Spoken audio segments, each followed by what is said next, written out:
Assalamualaikum warahmatullahi wabarakatuh. Perkenalkan, nama saya Tamami. Saya dari PGMI 6A. Baik, di sini saya akan membawakan sebuah kisah dari Nabi Yahya, di mana di sini adalah 4 tokoh yang akan saya ceritakan. Yang pertama adalah ayah kandung dari Nabi Yahya yang bernama Nabi Zakaria. Nabi Zakaria di sini adalah sosok yang lembut. Yang kedua adalah Nabi Yahya adalah sosok yang keras. Yang ketiga adalah Raja Hidirus. Raja Hidirus di sini adalah sosok yang keras, dan yang keempat adalah keponakan sendiri dari Raja Hidirus yang bernama Herodia, sosok yang keras. Baik, jalan-jalan lihat pohon pinang-pinang tumbuh di tepi serabi. Jangan lakukan hal yang dilarang jika tidak ingin dibenci Nabi. Mengucap salam dengan bahagia. Yang mengucap salam pasti tersenyum simpul. Untuk umat Islam dimanapun berada, jangan lupa mengucap Assalamualaikum warahmatullahi wabarakatuh.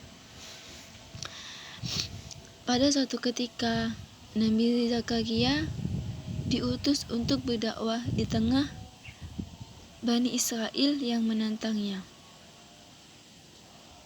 Maka tapi kesedihannya karena di umur pernikahannya yang sampai 90 tahun belum memiliki keturunan.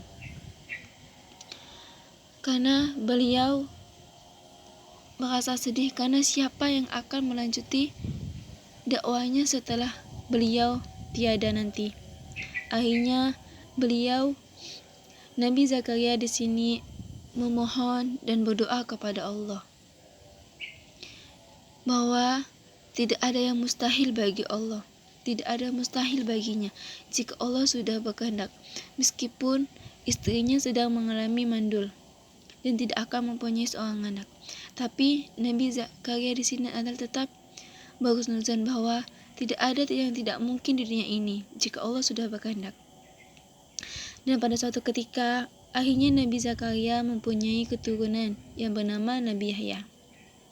Di mana Nabi Yahya di sini adalah sosok yang tegas, pemberani, dan sangat menyayangi kedua orang tua. Dan Nabi Yahya di sini adalah terkenal yang sangat mendalami ilmu agama dan patuh terhadap orang tua. Bahkan sampai ia berumur dan beranjak sampai dewasa dan menjadi teladan bagi umat Islam, bagi umatnya. Pada suatu ketika, Nabi Yahya mendengar bahwa ada seorang raja akan menikahi saudaranya sendiri. Mendengar hal itu, Nabi Yahya sangat marah dan mengeluarkan bahwa menikahi saudaranya sendiri itu adalah hukumnya haram, tidak boleh. Akan tetapi, raja di sini adalah tetap bersikeras tidak mendengarkan apa kata Nabi Yahya. Nabi Yahya di sini tidak mendengarkan apa kata raja dan apa kata masyarakat. Di sini Nabi Yahya tetap bersikeras bahwa apa yang dia lakukan itu betul, tidak salah. Karena Nabi Yahya di sini adalah sosok yang pemberani. Dan pada suatu ketika, Herodia, keponakan dari Raja Hidirus yang akan menikahinya, Herodia di sini mendengar bahwa Nabi Yahya akan menentang pernikahannya.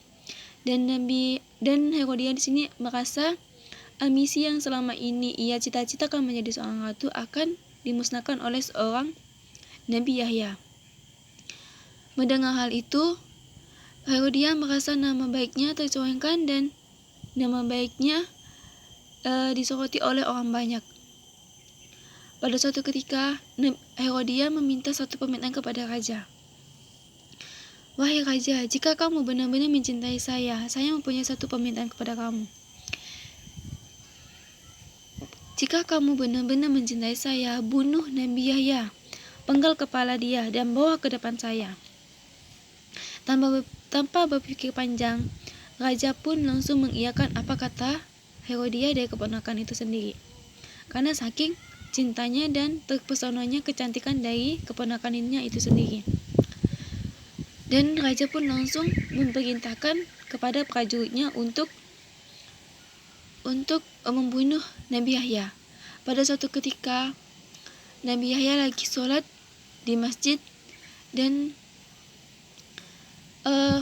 dari salah satu prajurit yang Raja Hydarus perintahkan langsung memenggal kepala dari Nabi Yahya. Mayat Nabi Yahya disembayangkan di Masjid Umayyah Syria. Kematiannya membuat banyak orang merasa kehilangan. Padahal Nabi Yahya adalah sosok yang sangat baik, lembut dan bijaksana. Saat ini makamnya dikenal dengan nama Masjid Agung Damaskus. Mungkin cuma ini yang bisa saya sampaikan. Wassalamualaikum warahmatullahi wabarakatuh.